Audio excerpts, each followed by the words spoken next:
Amanda. I'm Ben. We're AutoSave. Welcome to our channel. Today we're watching the Apothecary Diaries, Season 1, Episode 9. We are big dumb. We're big, silly dummies. Yeah, when we first watched the sequence after, the bath, and the annex was brought up, all we could see, because of lighting situations, was a dark room with Mao Mao alone in it. Yes. But upon editing, we realized, oh, there's a person there lying down. It really happened like one of those moments where it was like a jump scare with editing. Like, you're seeing the show in a different perspective than you were in the room where you were watching it with the lighting that you were watching it in. And you see something, you're like, wait, hold up. What was that? Yeah, so a large amount of our discussion from last episode I feel ashamed of, and I feel like I was just probably off base.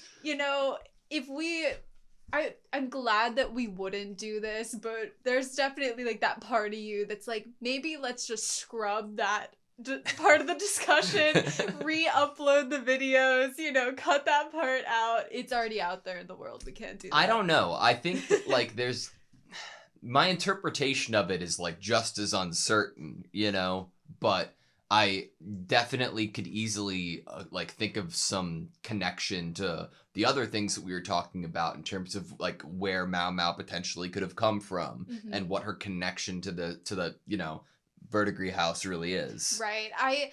When I now know, obviously, like, what was in this room is a person laying there. My mind can go a bunch of different directions. It can go, did we only see 2 of the 3 princesses in this episode? Did something happen to someone important to Mao Mao while Mao Mao's been gone? Is this something or someone who has been there for a while in somewhat of a sick or comatose state? Is this a family member of Mao Mao's? That's what my brain is doing since realizing. I feel you.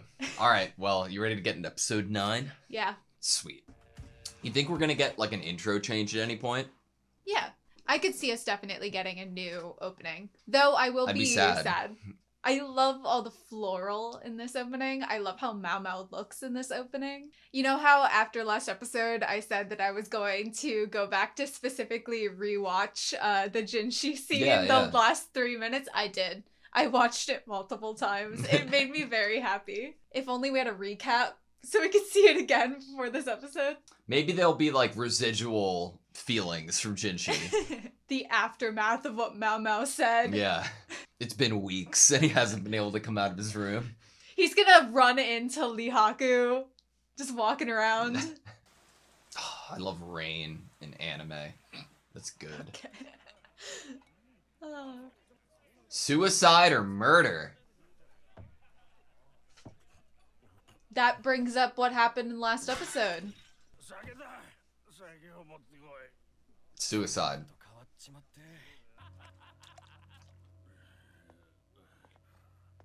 Murder.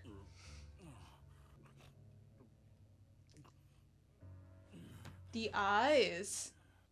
See, I don't know if it's like a red herring that last episode happened now,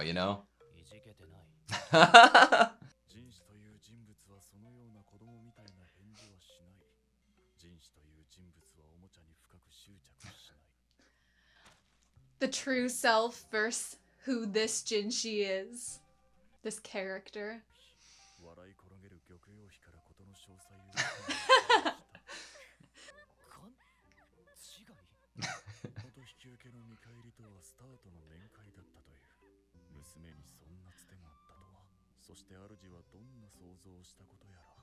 Oh my gosh.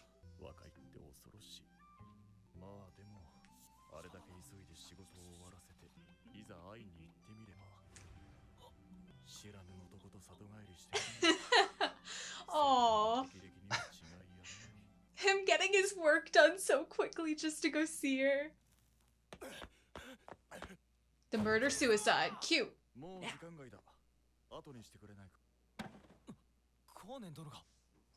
Conan?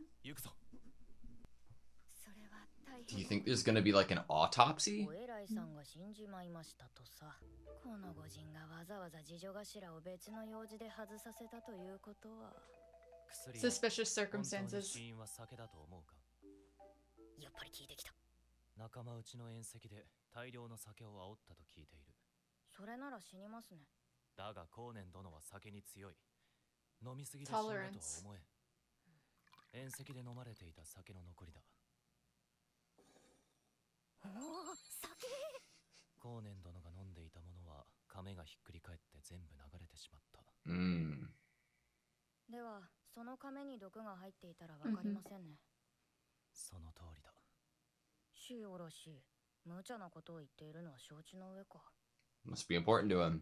ここ最近の人士様は以前よりもずっと子供のように見えて仕方ない。ああ、甘いだろう。後年殿の好みなんだ。大の甘党で。So if they added something sweeter to the drink. 手をつけない人だった。食事もほとんど甘味にするくらいに。糖尿になりますね。思い出話を現実に戻すな。まだ飲む気か。That's a great line. 同じものを用意するか。いえ、その前に飲み終わりますので。いや、そういう意味じゃ。後年様の飲んでいた亀は手に入りますか。割れて破片になって。Smell it. Maybe? Lick it? I don't know. I love the through line of the silver. The report of an autopsy? 舐めて平気なのか。これに毒はありません。しかし、酒瓶には乾いて粒が残るほどのたくさんの塩が含まれていた。塩は人体に不可欠なものですが、取りすぎると毒になります。つまり死因は飲んだ酒の量と溶け込んだ塩の量を考えれば、これが原因であってもおかしくは。Whoa. Interesting. それを読む限り、おそらく後年様は塩味。It has to have been somebody close to him then, right? To know that? Lost his ability to taste salt. そしてずいぶん前に妻と子を流行り病で亡くした。それからは仕事一筋。唯一の楽しみが酒と。 Why would someone want to kill him? 真面目な人間ほど心を抑制し、その負荷は病へ変わってしまう。 Damn. では一体誰が酒瓶に塩を入れたの。あるいは真面目な人間を毛嫌いする者は多いです。酒の席のちょっとした嫌がらせのつもりで気に入らない人間の酒瓶にいたずらを A little prank. Oh, similar to Lishu's Ladies in Waiting. 飲み続けるので気づくまで加えてやろうと思うかもしれない。 Ah, the opposite of not knowing somebody very well. そうだよな。ここまできっかけを与えたなら犯人を教えたも同然なのに、私は誰かが罰せられる直接の原因になりたくない。黒曜石の房飾り。何に服しているのか。普通の青年のようだ。この人も一応人間なんだな。例だ。ひょうたん。ああ、昨日のものとは違うが。バレないように飲めよ。ありがとうございます。感謝している顔に見えないが。そうでしょうか。 What would you do if you were grateful to someone? お仕事なさってください。この反応はサボってるな。飲み込まないうちに終わらせては。年若い者が酒に溺れるのを防ぐために制限をつけるべきだと。酒は20歳になるまで禁止せよと。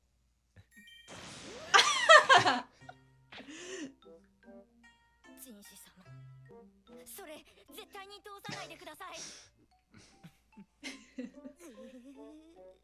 さあ、私の一存では何もできない。人士様。I love that their dynamics really opening up. They're getting a lot more comfortable.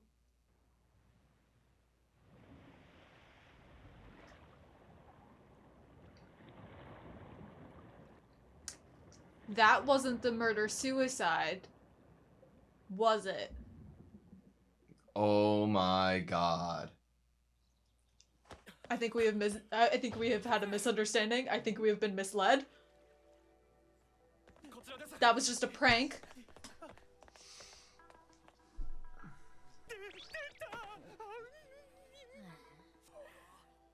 Wow.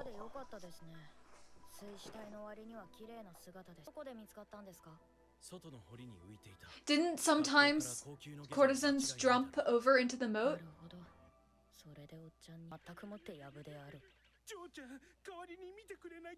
An autopsy?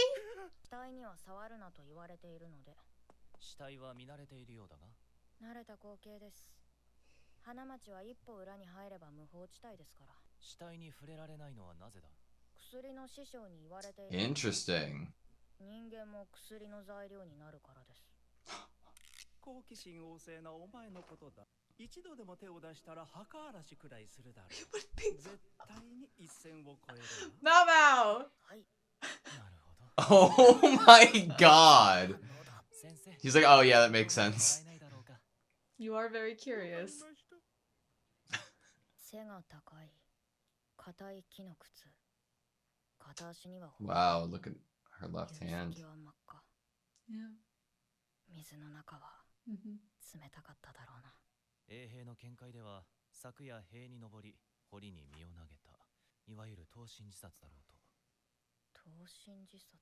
But why would you want to murder a servant? 以前あった幽霊騒ぎは覚えていますか。不要費の件か。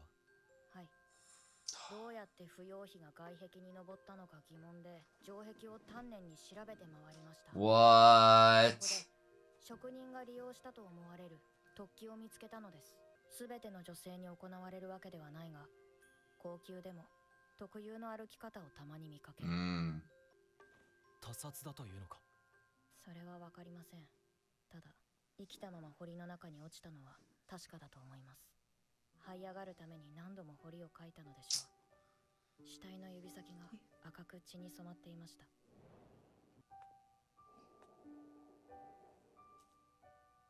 私なら自分から命を絶とうとは絶対に思わない。他人から殺されるのも真っ平だ。死んでしまえば薬も毒も試せない。でももし自分が死ぬとするなら。何を考えている。死ぬならどんな毒にしようかと。死ぬ気か。そうもありません。ですが人はいつ死ぬかわかりません。運命には抗うことはできない。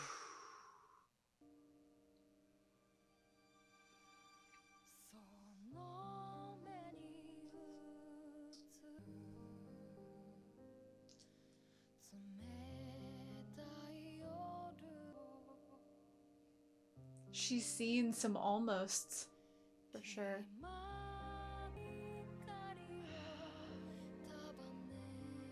I love the overlapping with the plant.「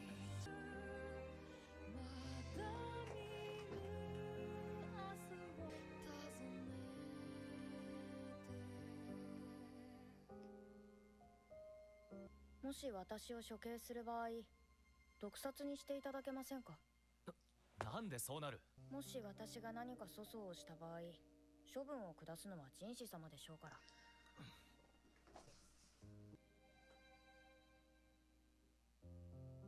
早速粗相をしてしまったのか。縛り首でも斬首でも文句は言いません。いやだからなんでそうなる。私が平民だからです。些細な失敗で簡単に吹き飛ぶ命です。そんなことはしない。するしないではなく、できるできないですから。面倒なことを言ったみたいだな。ご用が済んだのなら失礼します。 Right when we were saying they were feeling more comfortable. Comfortability leads to the opportunity to tell the other person how you truly feel, right? And can also lead to showing you how you're truly different. 風の噂に聞いたのは、死んだ下女が園遊会の毒殺騒ぎの場にいたことだった。それらしい遺書も見つかり、自殺ということで事件は幕を閉じた。で、一体誰だ。はい、意外と大物でした。ザクロ級フォンミ。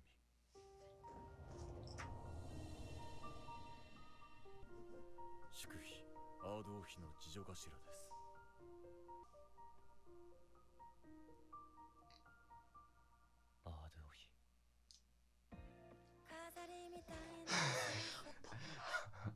You know what? I'm okay with it ending. That was a lot. Because there was a lot? That was a lot. Fair. Okay, that was the Apothecary Diaries, Season 1, Episode 9. There are often times that I get that it's in my head a bit, but that I just feel awful at reacting to things because I'm just like, I feel like I'm just deadpan, like just so invested into the episode and I don't say anything. And this is one of those times. I was so immersed in this episode of the Apothecary Diaries. And there also comes a time in a lot of shows where you feel like you need to gather all of your resources, all of your notes together, create an outline, become a detective, lace all of the different interactions across all of the episodes, and, Sherlock Holmes the situation here. This is like a Criminal Minds episode, but with one of those, like, killers that's, like, a consistent throughout the series. See, and, like, that is where I should be focused, right? The idea that, for episodes now, since we saw the person over the fire, putting the tablets in it, changing color, leaving burns, Mao Mao gave him medicine for it. We get to see Jinshin and Goshi together, and Jinshi tells Goshin to go look for and gather everybody with the burns that are similar. And Mao Mao had deduced that, or not deduced, just speculated that it could be like different colors on different wood tablets, like as some type of code. And like I get, okay, so we're already talking about it, I guess, but it's like Feng Ming, right? Yes. The head lady in waiting to Aoduo. God, I know, let's talk about that, but God, I loved every other interaction we had this episode. So I like how you, like, set up this conversation being like, okay, I guess we can go there. Because, like, it makes me think that both of us maybe have the same main focus from the episode that is other than that. Okay, but let's talk about the Feng Ming thing anyway. So it's important. It's fine. Do you think it's in terms of like leaking information with one way or another, or sending code? Like, do you think it's just the head lady in waiting doing it, Feng Ming, or do you think it's orchestrated by Aoduo? So that's a really great question, because what we've had is we've been given, I would say, okay, so let's look at our other head ladies in waiting, our other ladies in waiting and their concubines that are like the main four. We have Lady Lishu's ladies in waiting setting her up for failure, bullying her, being okay, giving her things that she's allergic to, but not knowing that it could like cause grave harm to her, not intending to cause grave harm, just to bully and embarrass. Yeah.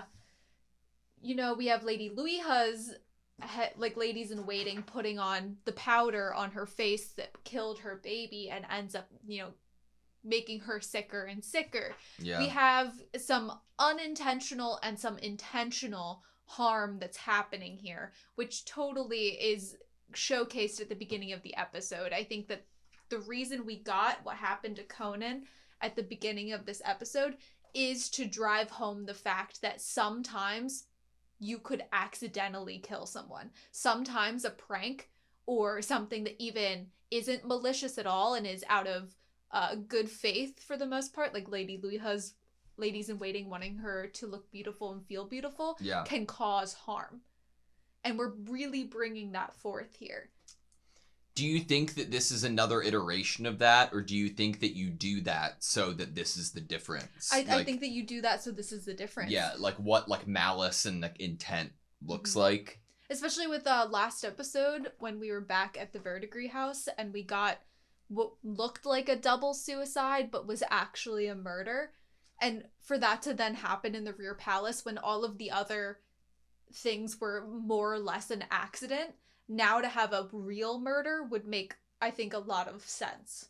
Like it obviously depends on the intention, right? And like what if it is a code, what it would be doing, because let's say hypothetically it is Feng Ming just like trying to pull strings or be like a spider of sorts, then what's the intention behind that? Are you doing it because you're getting paid and you have your own motivation to try to, like your own personal motivation that you could try to justify? Or is it malicious and wanting to be against, like, Aoduo, like, fully? Like, is it what, like, we've had the instances of we want to fuck with people, but we don't want to kill them. So the polar opposite of it obviously being we are going to set something up that will not necessarily kill Aoduo, but set her up for, like, yeah, failure. I don't think it's against Aoduo at all. Okay. I think that the ladies in waiting for Aoduo, whatever they are doing, I would feel that, as we just said, this would be the difference. That they are doing something that their lady is actually telling them, or maybe indirectly, directly insinuating that they do, or suggesting that they do. The person that was killed was a servant that was at the garden party. Mm-hmm. As Mao Mao brings up in this episode, to this world, a disposable person, basically. And they were at the garden party. Why would someone now be being killed to look like a suicide that had been at the, garden party in the same episode that Jinshi is finally finding out who it is that probably wrote this? Yes. Yeah. Narratively. Who had those tablets. Yeah, no, I get you. The wooden tablets. It makes you think that this is either the person that down the line you directed to do something that then led to something, and you knew they were disposable and you would get rid of them as soon as you thought that they were a risk to what your plot was. Honestly, we know that from looking at the bowl that the food was served in, the poisoned food at the garden party, that whoever held it knew that they were doing something disrespectful. They knew they had to be of higher standing. They especially knew that what they were doing was a great disrespect when they were not only poisoning the food, but holding it by where the courtesan, the concubine, would be putting their lips to it. Yeah. So I'm going to go with Aoduo is somewhat, in some way, in on this. And this episode is leading me to believe that this was a murder of this servant girl. And they're thinking, of course, it would get brushed under the rug. They're putting all blame on this servant girl by saying that she left a will, with like information in it. They're kind of closing it as a suicide, maybe putting some guilt into it of she might feel like she was somewhat responsible for that happening. But she's gone, so she can't actually be questioned. It's the same thing with Conan in this episode. Both bodies in this episode, we can't question them to say, what happened in your day? How did this taste? What have you been doing the last couple weeks? Like, in the last 2 months, has anything suspicious happened to you? Do you have any enemies? In both times in this episode, it's basically at an autopsy point. Yeah.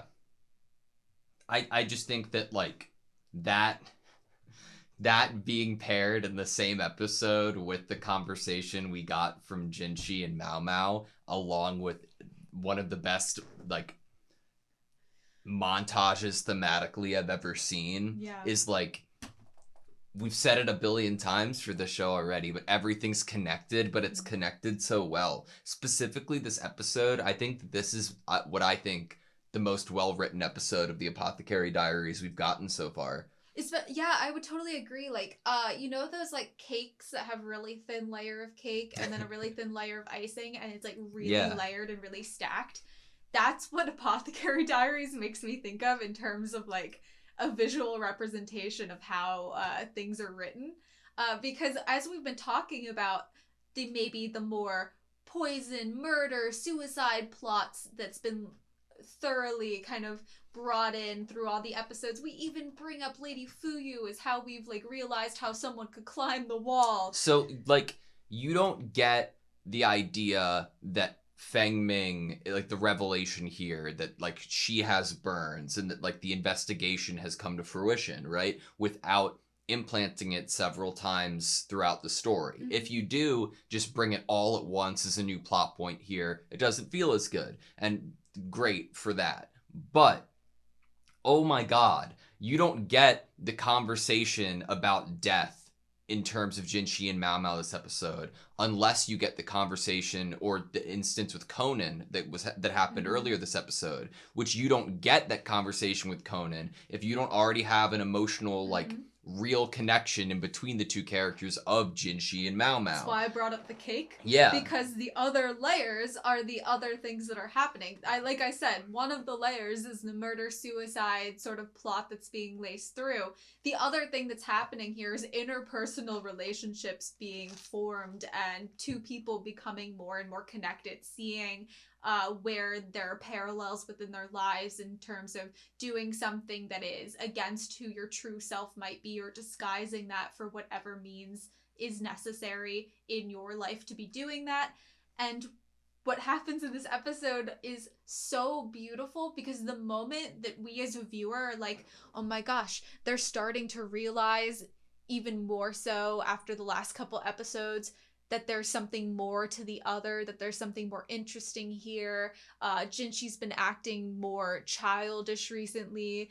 Mao Mao's felt even closer to him recently. We're seeing more of a breakdown of any walls between the two. They're getting much more comfortable. I mean, like, Mao Mao in this episode, when Jinshi's doing the joke about the alcohol, she touches him. I was like, holy shit. That is like she literally is like, Jinshi, no. Like, come on. Like, Mao Mao would have never earlier felt close enough, or like, especially status wise, especially with the end of the episode, we were bringing in the idea of like, okay, see, look, we showed you that these characters are getting a lot closer, but we're gonna remind you again what their status is. Yeah. How they actually, there is a separation between them that maybe could never actually be crossed. Maybe it could, maybe it couldn't. And it's something that I think, because of the position Jinshi has been in and is in, he isn't, like, he's not the person who's been affected by the low status his entire life and sees people who have similar statuses to yourself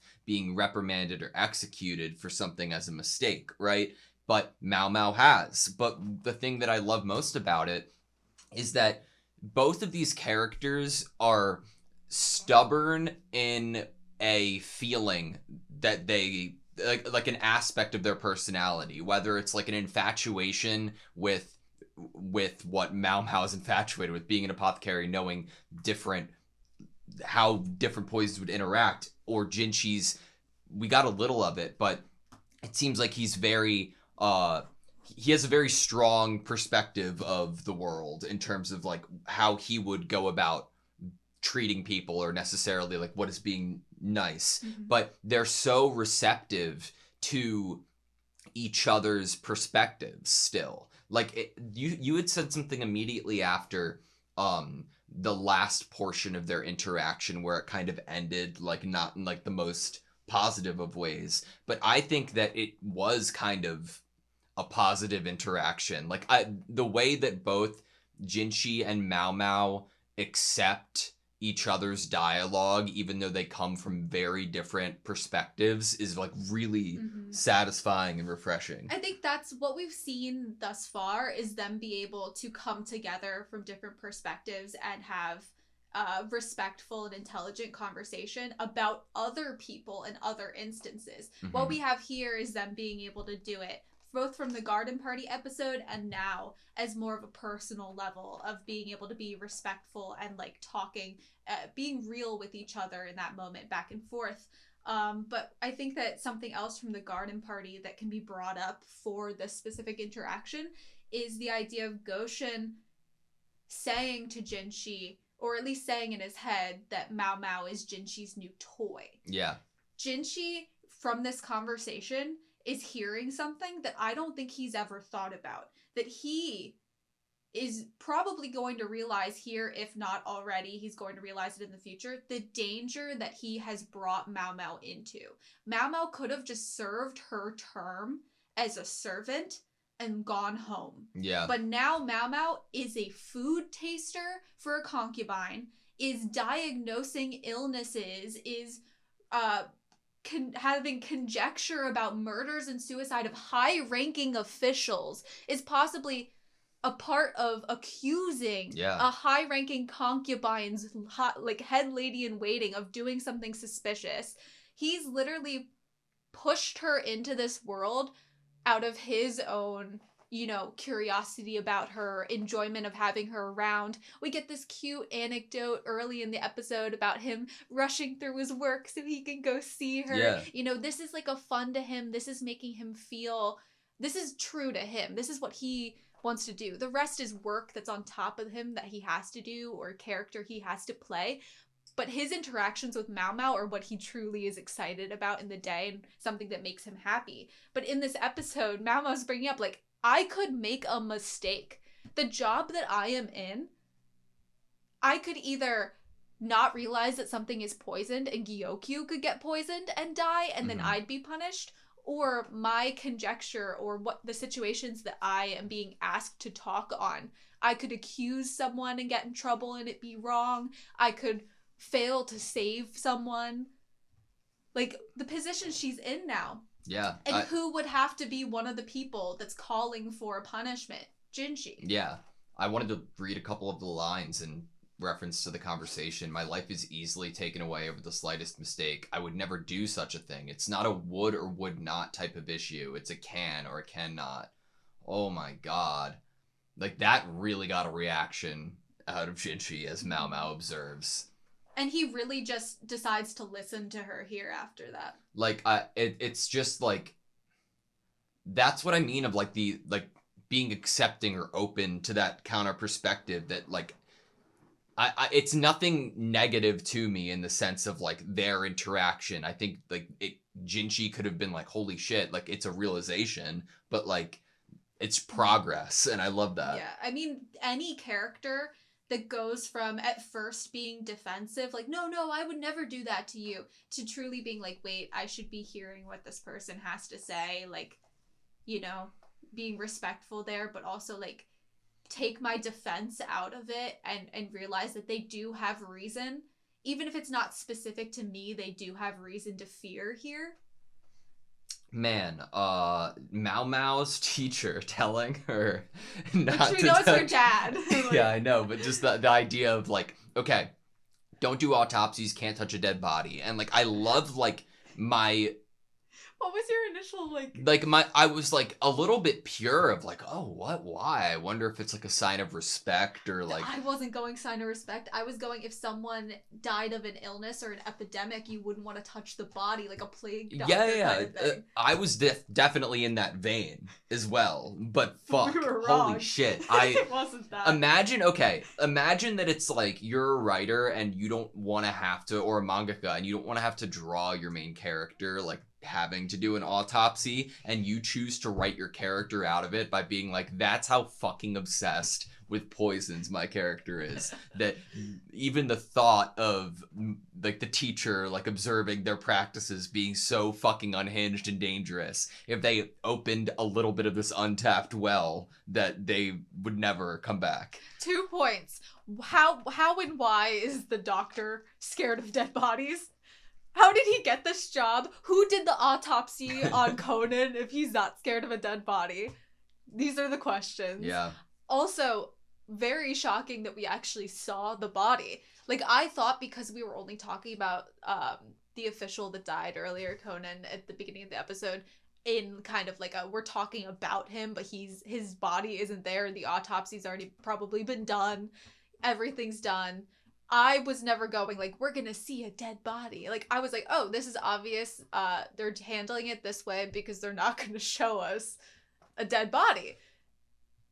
I think that it did a really good job at conveying the severity of like and serious nature of it in terms of like Mao Mao's observations. Like when Mao Mao was talking about the fingertips and like whether it's suicide or not, what that must have felt like. Mm-hmm. I was like, holy shit, man. And that was what segued into an even more serious conversation.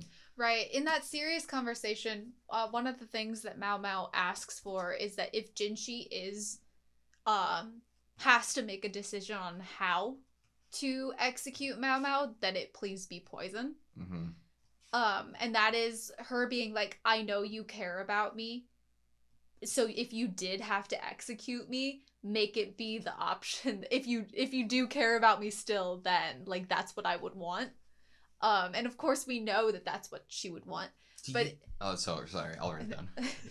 No, go ahead. No, go. I don't want to interrupt. I was just gonna bring up how that conversation at the time before she said that was making me think of like, you hope that you know that death can happen whenever, like you really can't predict it. You just hope that it comes in a way that will cause you the lesser amount of pain, or a way that maybe feels more peaceful or more how you would want to go.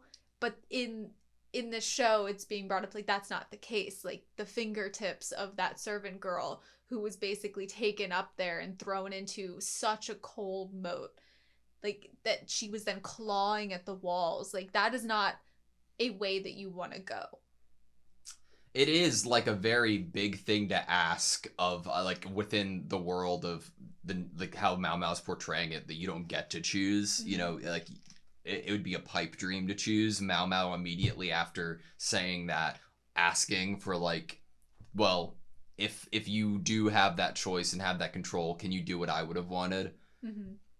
What I was going to ask is, you don't think that this is connected to the Feng Ming plot point, do you? Like the idea of the severity of like a wrong or correct, even like accusation, diagnosis, whatever, or in a failed attempt, you don't think that's going to immediately come up with the Feng Ming situation, do you? That's like Mao Mao having to face. That's a great question in terms of like writing this narratively, because you have like you just said, we've introduced another high-ranking individual, but now one is possibly through conjecture being accused of doing something. What they exactly did, we don't know what they're going to be accused of, or if they will actually get to the point of being accused. But now that we've brought up with Jinshi about the idea of Mao Mao making a mistake, it also brings up the idea, because it was a servant girl that was murdered, of a scapegoat, someone to push the blame onto, and how Mao Mao as a commoner could be someone that is easy to push blame onto, just like that servant girl probably was in whatever she was a part of, which is why she was killed. Would it happen? Am I leaning towards that coming into play so soon? Part of me is like, okay, well, everything, is set up and foreshadowed for a reason. But now Jinshi's kind of been, his eyes have been opened to the idea of how fragile Mao Mao's existence really is in the Rear Palace, in terms of like what she could get blamed for, or the punishment that would be given to her for a mistake. Yeah. That it makes me feel like now that Jinshi's eyes have been open to that, it wouldn't happen. But what if he had no control over it in the situation of what if he didn't set her up? You know what I mean? Because like this whole time he's been asking her the questions or bringing her into situations, but he's also made it so other high-ranking officials look to her. Other concubines look to her now. We had the emperor. The emperor even wanted to meet the taster. He's now basically put her in the hands of other people that might not vouch for her if they asked her to do something. Like, so my unknown comes to like, I don't watch a lot of shows like this, so my understanding of pacing is very skewed, and I just don't know enough. Because I could very easily imagine like at some point in the series, Mao Mao would be accused of something or be put towards a trial or just death, right, in execution. And that is when a character like Jinshi uses the power and reveals like who we think he is, to use that influence to say like, no, stop it. And that could be where Mao Mao would, realize who he actually is. But I don't know, we're only 9 episodes in, so I don't know when something like that could occur. Well, your example there would be really perfect if this was actually a romance. Like that grand display, the kind of taking off the mask of who and like displaying to the world, proclaiming your care for this person and your true identity would be a very romantic and flashy thing to have happen in a high risk, high stakes time period. Yeah. So I do like that idea, except for the fact that I don't want Mao Mao to get punished. But could it be something that's more tied to something that's already happened to her? When she brings up the idea of her making a mistake, what if that person laying in the bed was something she blames herself for? Not saving them, not being able to figure out the cure. What if she gave them something and it ended up putting them in that position, or she blames herself for what happened to them? What if the mistake she brings up and why it's so quick to her mind that she could make a mistake and should get punished for it because she's already made one? Interesting. That could be why it's so ready in her mind. Like, you as you could have this idea that a young protagonist could have, especially when we get the idea early on in the series about ignorance or feigning ignorance. You'd normally think that maybe they'd be so kind of pure of mind, or Mao Mao's so curious that she doesn't think about the risk, or maybe like she would be blissful thinking in terms of like nothing bad happening to her, it couldn't go wrong. But if she's already thinking so seriously about how it could go wrong, it would lead me to think that it maybe has gone wrong before. Yeah. And maybe that's why she's so careful. Mao Mao's very aware of the world that she lives in. Ever since episode 1, that's the only real interpretation of her I've gotten. And her teacher seems to have done a lot of that work in terms of having her have a high awareness of the world that she's in. God, I get lost myself and I lose myself completely when I watch this show.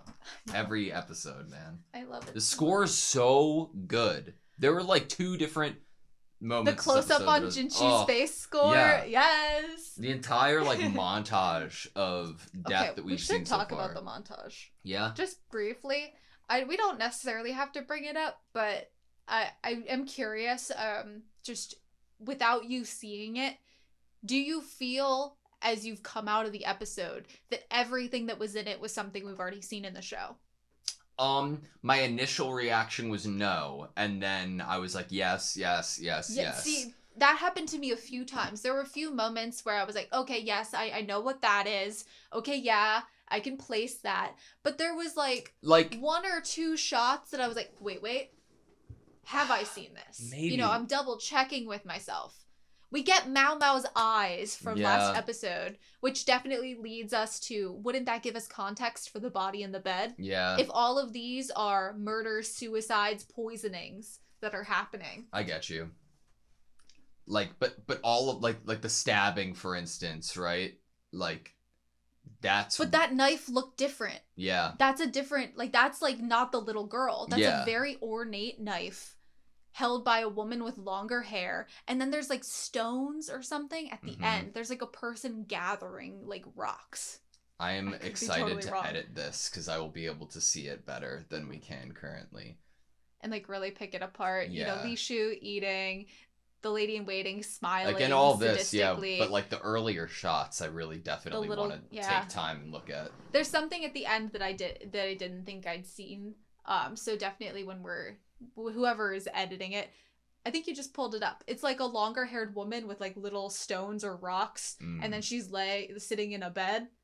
That I don't think I've seen. My like out of the wall theory at the beginning of like the intro is that okay, there is somebody within the verdigris house or annex that was a lady in waiting that was impregnated by a higher ranking official. That person is Mao Mao's mom. Mao Mao's father or master is the one who raised her because something immediately happened to Mao Mao's mom and she's comatose or isn't able to, you know, be present or in hiding for some reason, you know, like what we talked about in the last discussion. But I don't know how that would actually go down. In terms of possible familial relations, this was just something that happened during the episode in terms of like a quick reaction. The person that was salting the drinks had Mao Mao's eye color and they were more sparkly. They were drawn more pretty, like how Mao Mao's eyes are drawn in terms of like the brightness of the color. And so at first I was like, could this go down the familial relationship? What if there's some people here that are related to Mao Mao actually in terms of like half siblings? Yeah. I don't know. Could go with that route. Also, one last thing I have a question about. I'm so sorry. No, go on. I don't have enough knowledge of what different flowers or plants mean in terms of like why you'd use them to mean something. No, like to convey the meaning. To convey something, and it you know, if you knew more, it would mean more to you. And so I do know what a few like flowers mean, but over this whole murder suicide thing, is there a reason for the specific plant in Jinshi's room that is being overlapped? That's why I'm asking if it means something. Like, why would you not just show a montage here? Why are you overlaying it with this plant? Does these berries, this plant mean anything? Is this something that could be poisonous? Is that why we're like talking about poisoning and touching it so gingerly? Why do we walk over to the plant? Yeah. I think there is. I don't know it off the I didn't expect you to know it. Especially like in the times of, in like the time being of the time of mourning, like I would imagine there would be purpose behind writing too, though. It could be something to do with mourning as well. Yeah. Alrighty, that's all I have you. Yep. Thank you guys so much for watching this video. Please like, comment, and subscribe, and we hope to see you next time.